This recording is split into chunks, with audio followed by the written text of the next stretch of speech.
اس کا گوشت بھونا، اس کو بھی کھلایا، خود بھی اتنا کھایا کہ سیر ہو گئے، ڈکار آنے لگے۔ فرمایا کھایا نا تم نے؟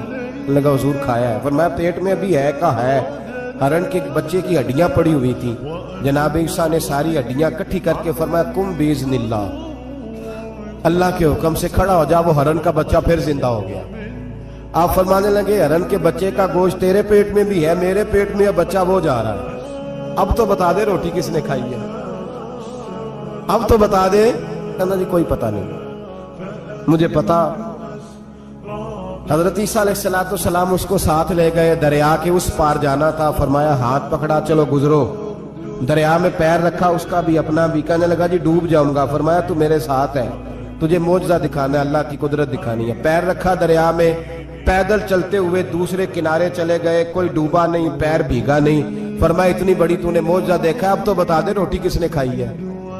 کہنے لگا جی پتا مجھے خبر، اللہ کے سامنے سارا ہی پتا ہوتا ہے، پتا نہیں مجھے، بولے بن جاتے ہیں نا منٹ میں۔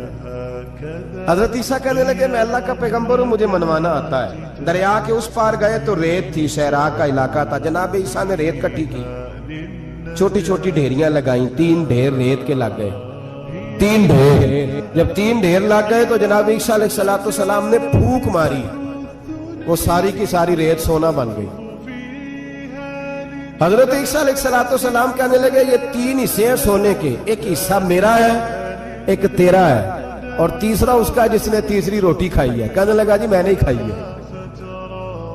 تیسرا حصہ اس کا جس نے تیسری روٹی کھائی۔ کہنے لگا جی روٹی، فوراً مان گیا۔ بے قدرہ کچھ قدر نہ جاتی، کیتی خوب تسلی ہو، اے دنیا دار پجاری زردے کتیاں دے گل ٹلی ہو، میں نہیں کھائی ہے۔ وہ میاں صاحب کمال کر گئے، اور ایک شخص لے گیا میاں محمد بخش علیہ رحمہ کو تانگے پہ بٹھا کے، کہنے لگا یہ پہلی بھی میری، وہ بھی میری، وہ باغ بھی میرا، یہ میرے چاچے کی، وہ میرے تائے کی، یہ میرے دادے کی، بڑے مالدار ہیں۔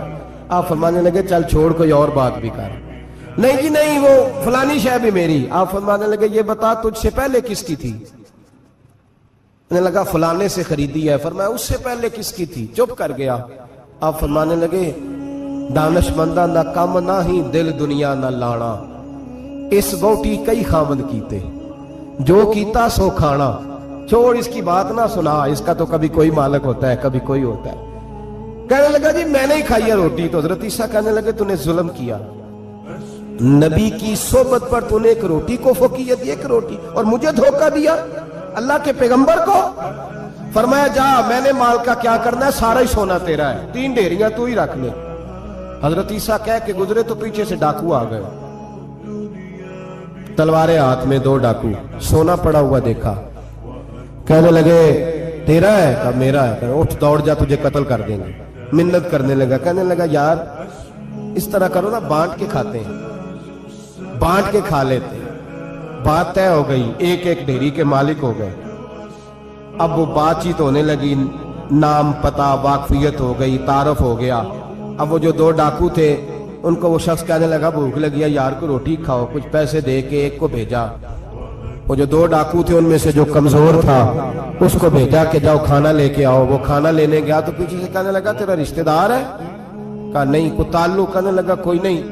آدھا حصہ کیوں دیتے ہو؟ کہنے لگے کمزور سا بندہ ہے، روٹی شوٹی لا دیتا ہے، میرے کام شام کرتا ہے، تو میں اس کو آدھا۔ اس نے کہا دفع کرو، چھوٹے چھوٹے کام کرتا ہے تم آدھا حصہ دیتے ہو، آتا ہے تو پکڑ کے قتل کر دیتے ہیں، سونا آدھا آدھا بانٹیں گے۔ ٹھیک ہو گیا جی۔ وہ جو روٹی لینے گیا تھا وہ بھی کہنے لگا مجھے تو نوکر سمجھا ہوا ہے نا، کھانے میں لاؤں، پانی میں لاؤں، بستر میں بچھاؤں، آج اتنا سونا ہاتھ آیا، بڑا ڈاکہ لگا، ان کو قتل کرتا ہوں نا دونوں کو، تو سونا میں قبضے میں کرتا ہوں۔ اس نے بھی دھوکہ دینے کا ارادہ کیا، کھانے میں زہر ملایا۔ امام راضی فرماتے ہیں وہ زہر ملا، کھانا لے کے پہنچا، روٹی رکھی تھی، ان دونوں نے یک بارگی حملہ کیا، اسے قتل کر دیا۔ قتل کر کے لاش دریا میں پھینکی، مست ہو کے کھانے لگے۔ جب سیر ہوئے تو پھر پیٹ کٹنے لگا، انتڑیاں ٹوٹنے لگی، ناک منہ کان ہر چیز سے خون نکلنے لگا۔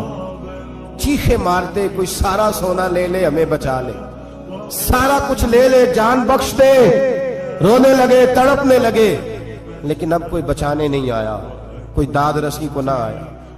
تینوں لاشیں ایک دریا میں, دوسری وہاں مر گئے, مردہ ہو گئے. حضرت عیسیٰ علیہ السلام چند گھنٹوں کے بعد گزرے تو لوگوں نے کہا حضور یہ کیا ہے؟ فرمایا دنیا داری کا انجام, لالچ کا انجام, دھوکے کا انجام, فریب کا انجام. او بھائی بیماری لگ گئی سیٹھ صاحب کو, مالدار صاحب کو, چودھری صاحب بیمار ہو گئے, کروڑوں روپیہ پڑا ہے تجوری میں, لیکن شفا کبھی خریدی نہیں جا سکتی, صحت کسی دکان سے ملتی نہیں, دھوکے سے اکٹھا کیا ہوا مال وہ پڑا ہے سامنے, لیکن اس کے منہ سے چند نوالے نہیں اتر رہے. زندگی جو دھوکے سے لوگ مال اکٹھا کرتے ہیں, فریب سے اکٹھا کرتے ہیں. مولا رومی نے ایک چاتر عورت کی بات لکھی ہے, کہتے ہیں بڑی تیز تھی, رونا بھی آتا تھا, ہنسنا بھی آتا تھا, اسے مسکرانا بھی آتا تھا اور افسردہ رہنا بھی آتا تھا, سارے رنگ. اس کا خاوند بڑا نفیس آدمی تھا, شریف آدمی تھا. اس نے مکر کیا, دھوکہ کیا. پہلے اس عورت نے اس کو ماں باپ سے کاٹا, پھر بھائیوں سے کاٹا, پھر رشتہ داروں سے کاٹا, پھر اکیلی رہنے لگی. اب تنہا رہنے لگی تو دھوکے اور مکر سے بعد جو دھوکہ دیتا ہے نا, اس کے مزاج میں دھوکہ شامل ہوتا ہے. اس کو فریب سے جھوٹ رچ بس جاتا ہے, پھر جب تک جھوٹ نہ بولے اسے سکون نصیب نہیں ہوتا. حضور علیہ الصلوۃ والسلام نے فرمایا کہ اہل یہود جو ہیں وہ بغیر ٹوپی کے پگڑی باندھتے, ٹوپی کے بغیر. تم نے ان کی مخالفت کرنی ہے, تم نے ٹوپی پر امامہ باندھنا, اس لیے کہ ہماری علیحدہ تہذیب ہے, ہمارا دیا ہوا دستور. اب تو لوگوں نے تسلم کا نام تعصب رکھ دیا ہے. اگر کوئی عقیدے پہ مضبوط ہوتا ہے تو کہتے بڑا متعصب ہے. او بھائی تسلم تو بڑا ضروری ہے. یا ایھا الذین آمنوا ادخلوا فی السلم کافہ, اے ایمان والو پورے دین میں داخل ہو. تسلم تو حسن ہے دین کا. نبی پاک صلی اللہ علیہ وسلم نے فرمایا کہ یہودی مونچھیں بڑی کرتے اور داڑیاں چھوٹی رکھتے ہیں, تم اس طرح کرو, مونچھیں پست کرو, داڑیاں بڑھاؤ. ان کی مخالفت کرنی ہے. کیا کرنا ہے؟ اب مسلمان کی موج ہے نا, مونچھیں بڑی رکھتا ہے, داڑھی چھوٹی رکھتا ہے. بلکہ اب تو پیر آ گئے ہیں مارکیٹ میں, ان کے بال بڑے ہیں, داڑھی چھوٹی ہے. موج ہے نا جی, طریقت لوگوں نے اپنی مرضی کا نام رکھ لیا. یاد رکھیں عزیزو, نبی پاک صلی اللہ علیہ وسلم انقلاب لانے آئے اور حضور علیہ الصلوۃ والسلام نے تہذیب متعارف کرائی, تمدن متعارف کرایا, اور جو رنگ حضور نے صحابہ کو دیا میرے محبوب کے غلاموں نے اسے قبول بھی فرمایا. اللہ کریم نے فرمایا کما ارسلنا فیکم رسولا منکم, جیسا کہ ہم نے تمہیں میں سے تمہیں رسول دیا, یتلو علیکم آیاتنا, وہ تم پر ہماری آیتوں کو تلاوت کریں گے, ویزکیکم, اور تمہیں پاک کر دیں گے. خود محبوب پاک علیہ السلام نے فرمایا ہے کہ میں ایک استاد بن کے آیا ہوں, میں تربیت کرنے آیا ہوں, تبدیلی کرنے آیا ہوں. جب کوئی بندہ مسلمان ہوتا ہے نا وہ بدل جاتا ہے, اس کے اخلاق, کردار, افعال وہ بدل جاتے ہیں. اگر تبدیلی نہیں نہ آتی, ایک بندے نے جا کے کہا میں فلاں آدمی کا مرید ہو گیا ہوں, تو اگر اس میں تبدیلی کوئی نہیں آئی, اسی طرح جھوٹ بولتا ہے, اسی طرح دھوکہ دیتا ہے, اسی طرح مشکوک پیسہ بھی رکھ لیتا ہے, اگر تبدیلی کوئی نہیں آئی تو پھر لوگ اس سے پوچھتے ہیں کہ تجھے وہاں جانے کا کیا فائدہ ہوا اگر تو بدلا ہی نہیں.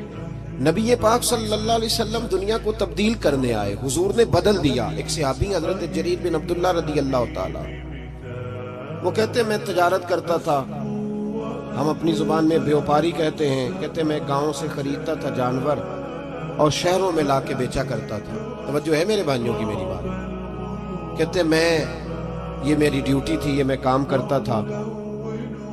جس دن میں محبوب پاک صلی اللہ تعالی علیہ وسلم کا کلمہ پڑھنے کے لیے حاضر ہوا تو میں نے محبوب علیہ السلام سے عرض کی حضور کو نصیحت کر دیں, مہربانی فرمائیں, پیسے آپ جیبوں میں رکھیں, اللہ آپ کو جزائے خیر دے. اس سے تھوڑی سی خرابی پیدا ہوتی ہے میرے ذہن کے مطابق. نذرانہ سنت ہے, میں حرام نہیں کہتا, لیکن یہ برسری اسٹیج پر غریب آدمی پریشان ہوتا ہے, کہنا میرے کو دتھی ہوتی تو میں بھی ذرا آگے بیٹھا. نوٹوں والوں کی پھر محفل میں بھی قدر زیادہ ہونے لگتی ہے. تو اللہ تعالیٰ آپ کو جزائے خیر دے. دوران محفل یہ کام نہ کیا کریں, نعت خواں کو, قاری کو, عالم کو آپ نذرانہ ضرور دیں, کوئی حرج نہیں ہے, لیکن دوران محفل یہ کام نہ کریں, اس میں استحصال ہوتا ہے. پھر دولت ذرا پیاری بھی ہوتی ہے نا, اور جڑا نہیں دے گا انہوں میں کورا گا, انہوں نہیں سی پتا میں محفل تے جانا ہے, لے کے کوئی شے نہیں آیا کرو. تو اس ماحول کو صحیح کریں. ویسے بھی تھوڑی سنجیدگی رہتی ہے اس بات. اللہ آپ کو بہت ساری جزا عطا فرمائے. میری بات پہ توجہ فرمائیے گا. حضرت جریر بن عبداللہ رضی اللہ تعالیٰ عنہ فرماتے ہیں میں چھوٹی سی تجارت کرتا تھا, کاروبار.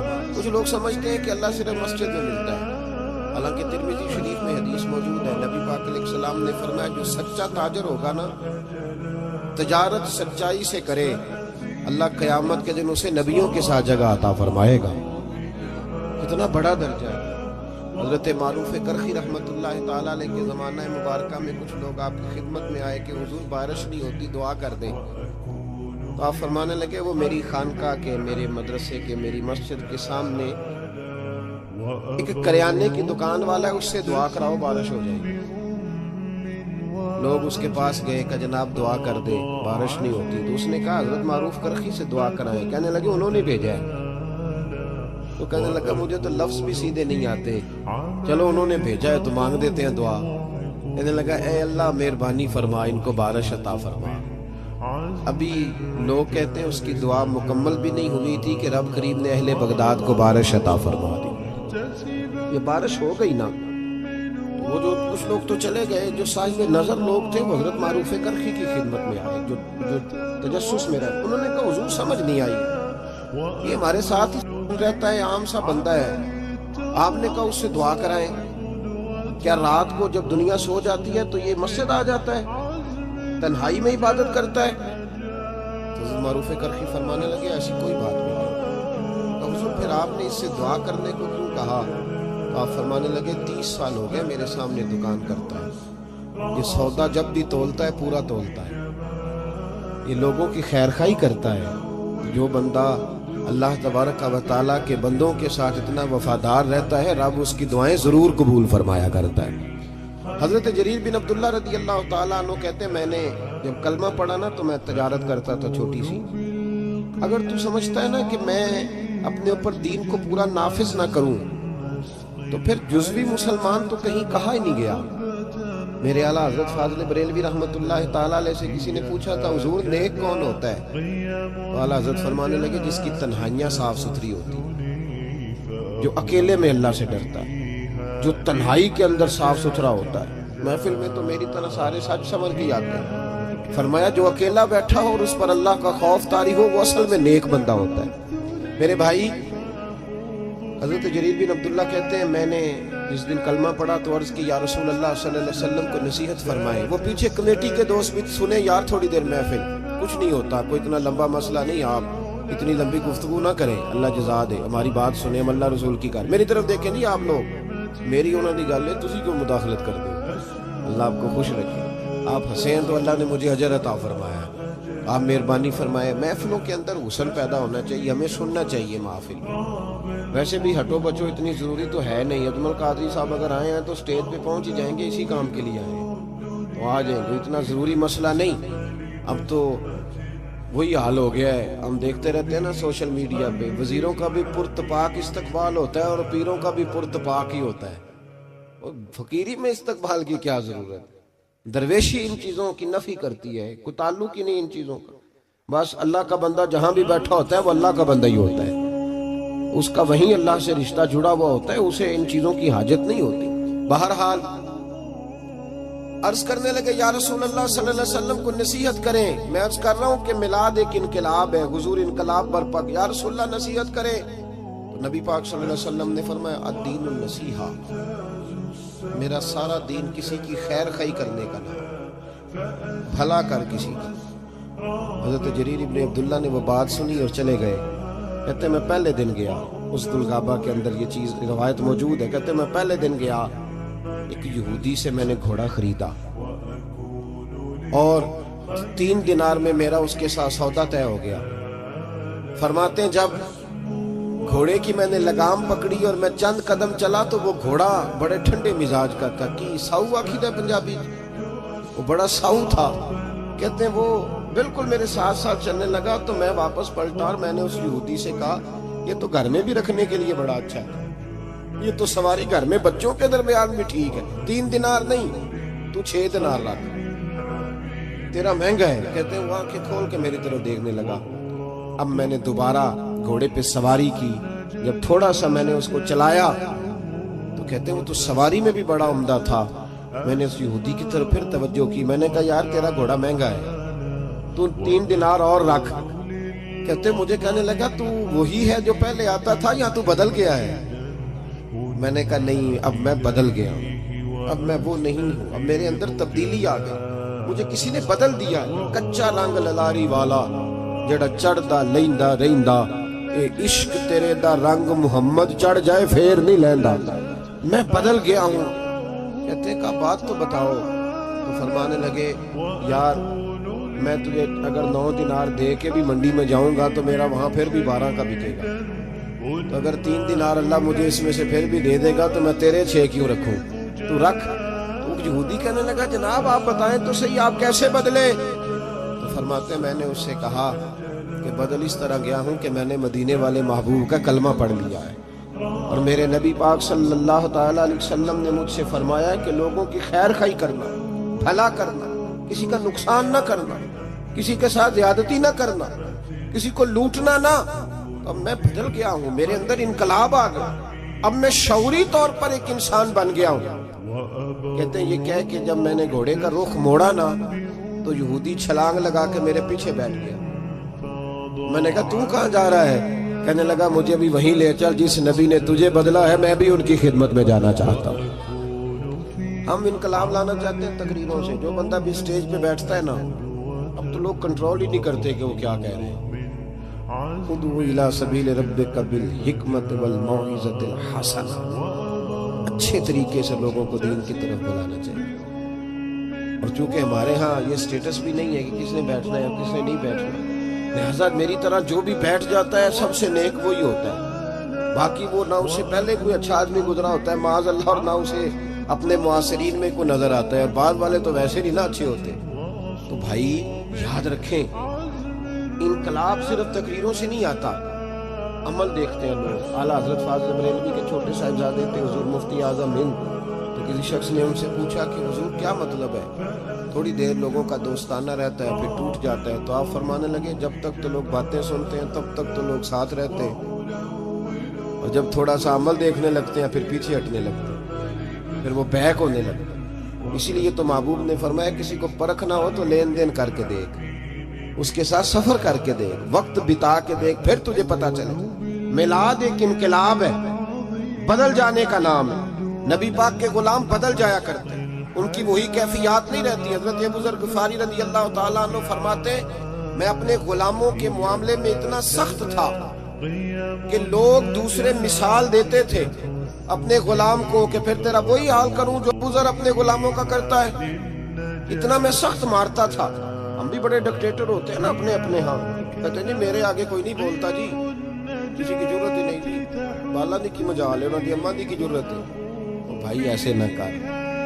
دنیا میں سب سے خوبصورت شخص وہ ہوتا ہے جس کو لوگ اپنا دکھ بتانا آسان سمجھتے ہیں, اس کے لوگ قریب جاتے ہیں. تو کس طرح کا بن گیا ہے کہ تیرے اپنے بھی تیرے قریب نہیں جاتے, اور پھر تو اپنی تعریف کر رہا ہے.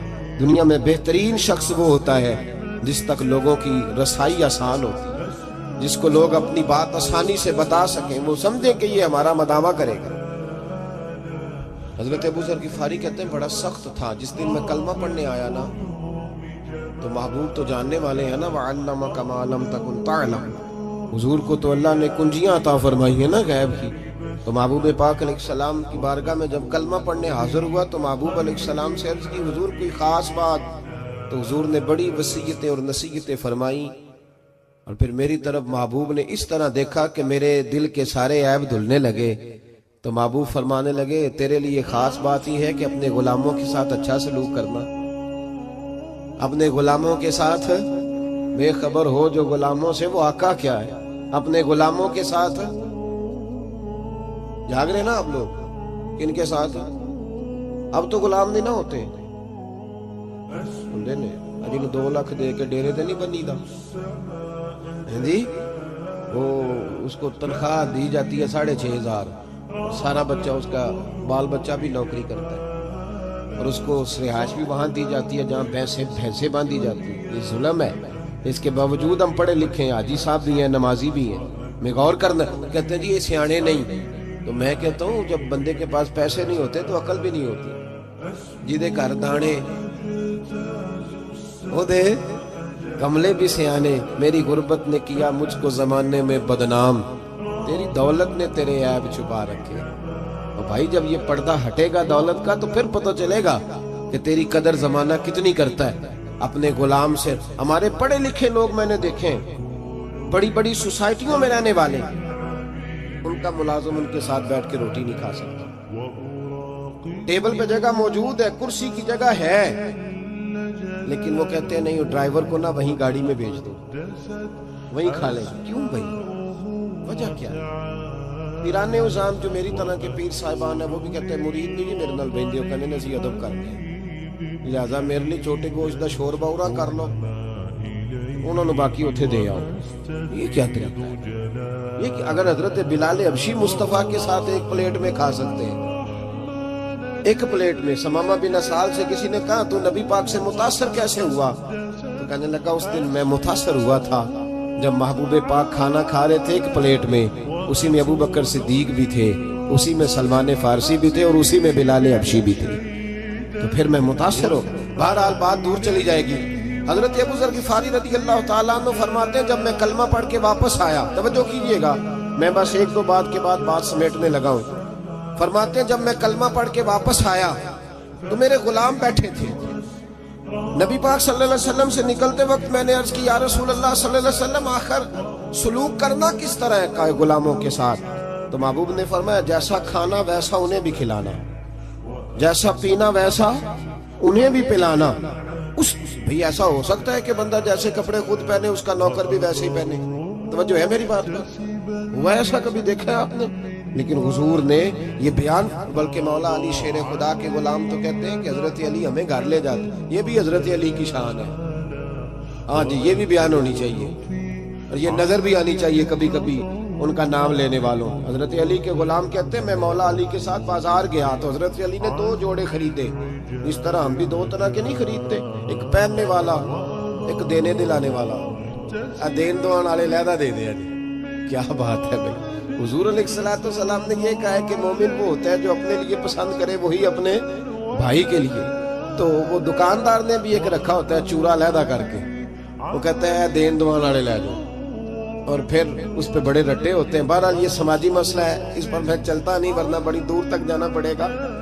عرض یہ کرنا چاہ رہا ہوں کہ حضرت علی شیر خدا رضی اللہ تعالیٰ عنہ کے غلام کہتے ہیں میں مولا علی کے ساتھ گیا، انہوں نے 2 جوڑے خریدے، ایک جوڑا انہوں نے ایسا خریدا جو بڑا مہنگا تھا، اور ایک وہ خریدا جو بڑا سستا تھا۔ فرماتے میں سمجھ گیا کہ وہ سستا میرے لیے ہے اور جو قیمتی ہے وہ شیر